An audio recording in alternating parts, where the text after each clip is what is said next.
J.K. Rowling isn't messing around here.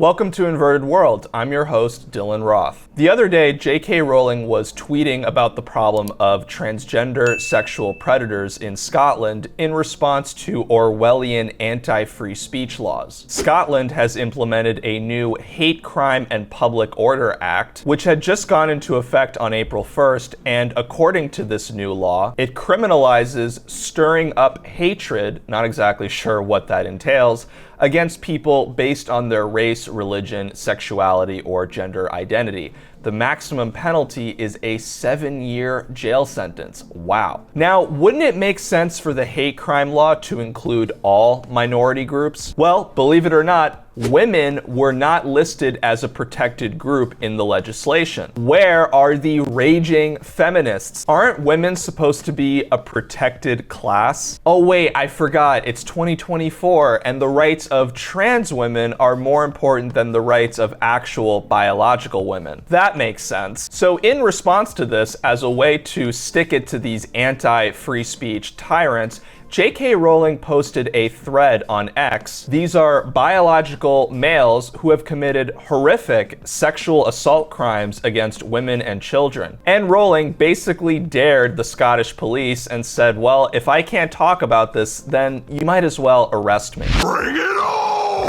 And I could see why that would be pretty epic, because this would go down as a massive attack on free speech involving a public figure. We're talking about the author of Harry Potter here, but we'll get into all of that in a minute, so keep watching. Now, J.K. Rowling, who is a liberal herself, has been firmly against the idea of transgenderism. We all know that she has been repeatedly canceled for refusing to be indoctrinated in the woke revolutionary cult. So J.K. Rowling has been back on the transphobia train recently.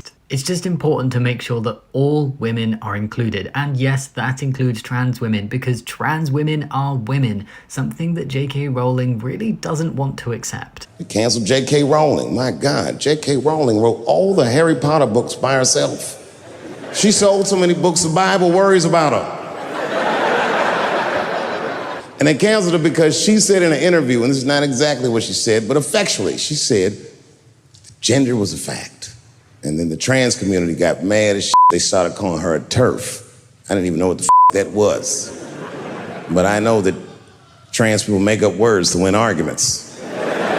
To her, it's just simply delusional that someone lives in that world and thinks that they are the opposite sex. But I'm not going to get into her opinions or my opinions because, as I've said on this channel, I'm not against what adults choose to do in their personal lives or with their sexual orientation. But when you start interfering in other people's lives and start using your gender identity as a victim card, that's when you start creating problems for the rest of us. And that is exactly what J.K. Rowling is drawing attention to here, that these are dangerous male criminals posing as women and sexually assaulting real women and children. These new hate crime laws do everything to protect gender identity because that seems to be a new priority in Scotland, yet there are real crimes of sexual assault with predators hiding behind female identity so that they can end up in a women's prison. In fact, one of the perpetrators mentioned in this thread, this is a convicted double rapist from last year who, as Rowling puts it,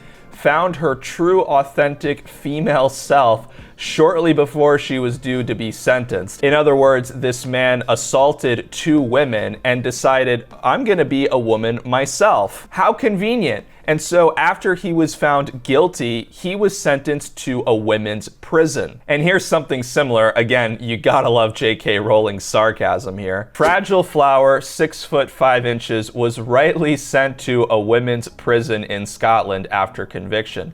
This ensured that she was protected from violent predatory men, unlike the 10-year-old girl Katie sexually assaulted in a women's public bathroom. What? You mean to tell me that this pedophile identifies as a trans woman? Impossible. Trans women must be protected. Samantha Norris was cleared of exposing her penis to 2 11-year-old girls. Hooray! Unfortunately, she was then convicted for possession of 16,000 images of children being raped and sexually assaulted. Be that as it may, Sam is still a lady to me. She's always a woman to me.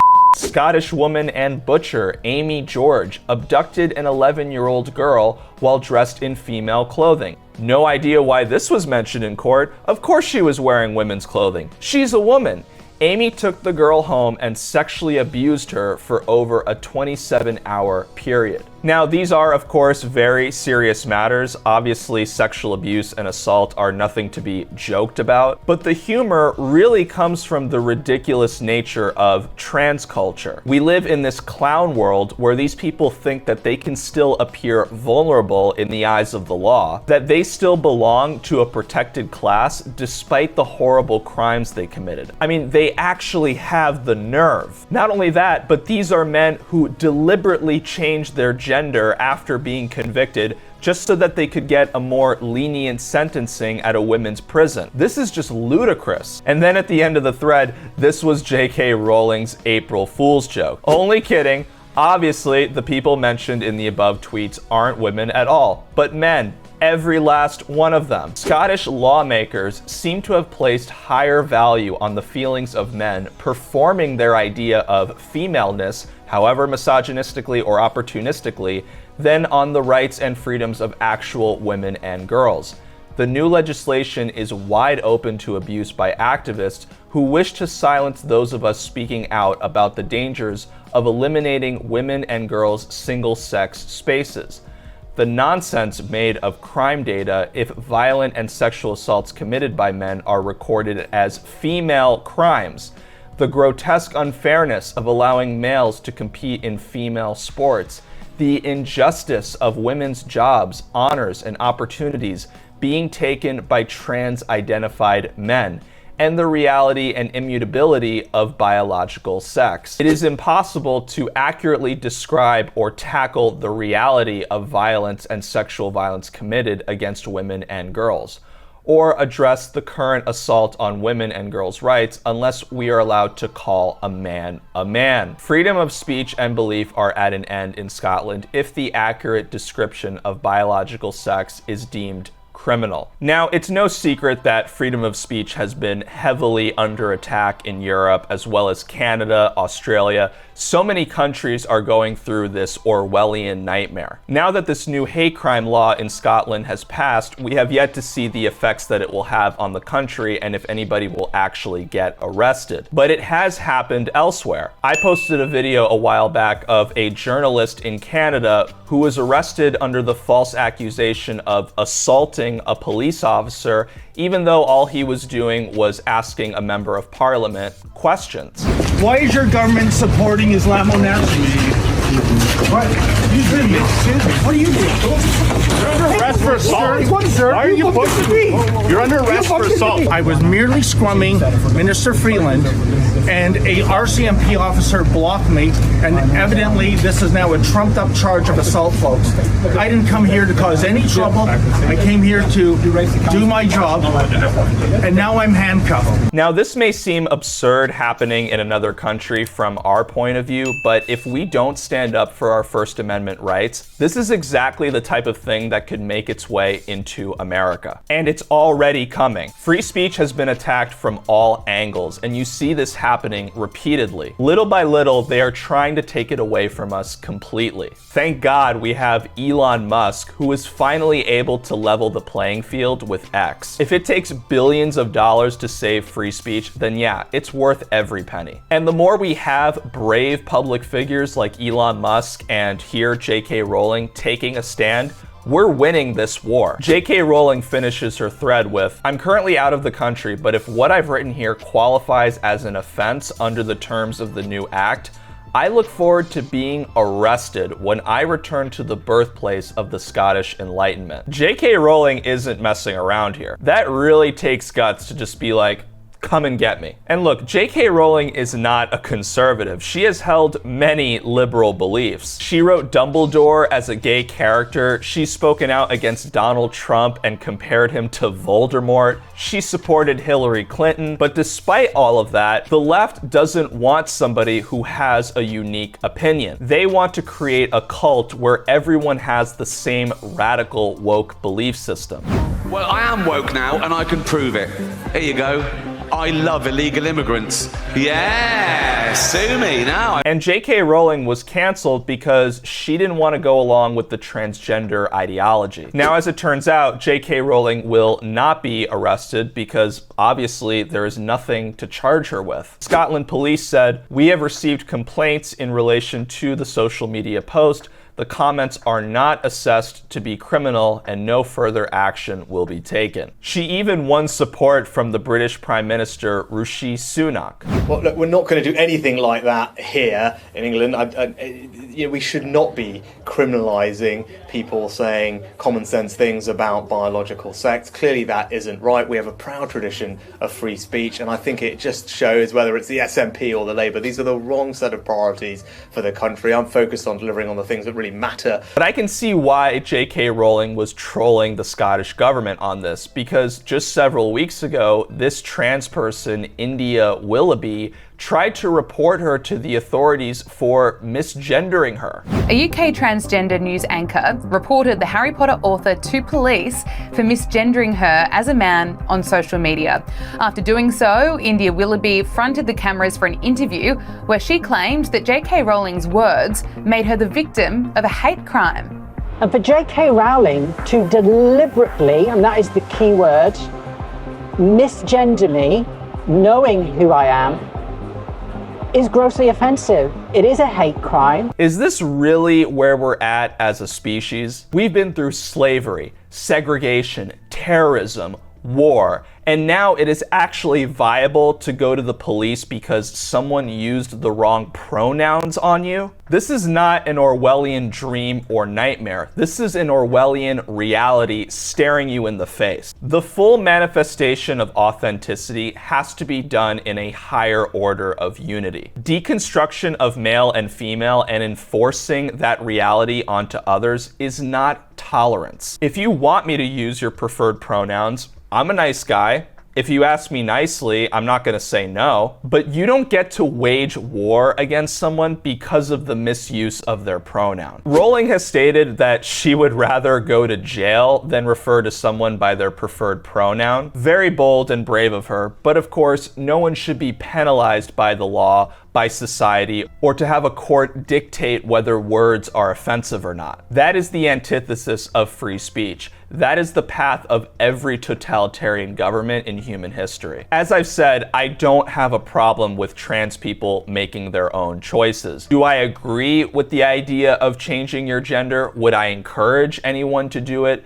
No, but I still love and accept everybody for who they are. I can't force anybody to make certain choices, but there is a problem when this lifestyle starts crossing boundaries and puts other people at risk. The worst that can happen in this case, children and women getting assaulted. As Rowling mentions, the institutions are prioritizing the feelings of men who want to be like women, and as a result, it is detrimental to the rights of actual biological women. For instance, the way that trans athletes, specifically men competing in women's sports, put talented female players at a disadvantage. In this example here, they are actually causing injuries. This video showing boys playing on girls' teams is anything but fair. It's dangerous. There's nothing fair about playing against people born of the opposite sex who are twice one size.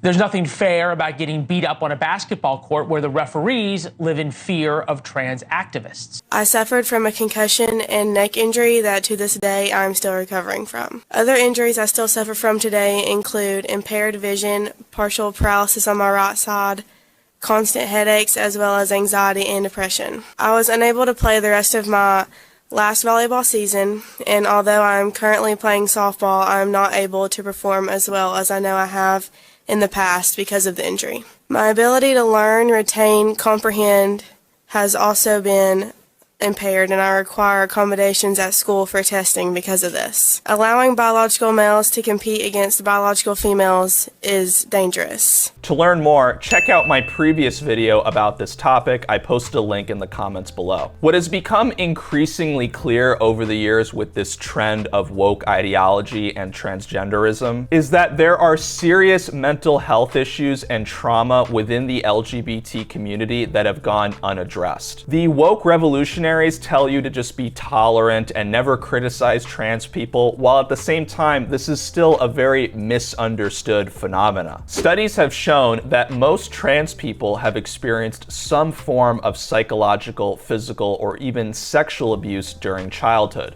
Nearly 1/3 of transgender individuals in the US reported hazardous drinking and problematic drug use, and more than 40% of transgender adults have attempted suicide. There is an underlying cause for this trend of confusion about one's gender, and it stems from trauma, abuse, and mental health problems. If we don't address these problems, the real core of the issue, they just end up spiraling out of control and causing self-harm, and potentially harming others. Lawmakers, politicians, and educators need to stop enabling this destructive woke ideology through arbitrary hate crime laws that are more about protecting people's feelings and attacking free speech, while ignoring the impact it's had on fundamental human nature. There are fundamental reasons why men cannot compete in women's sports. There are reasons why you cannot go to a women's prison because you suddenly decided to change your gender after raping a child. You cannot escape the real world, and there are just certain things about God's law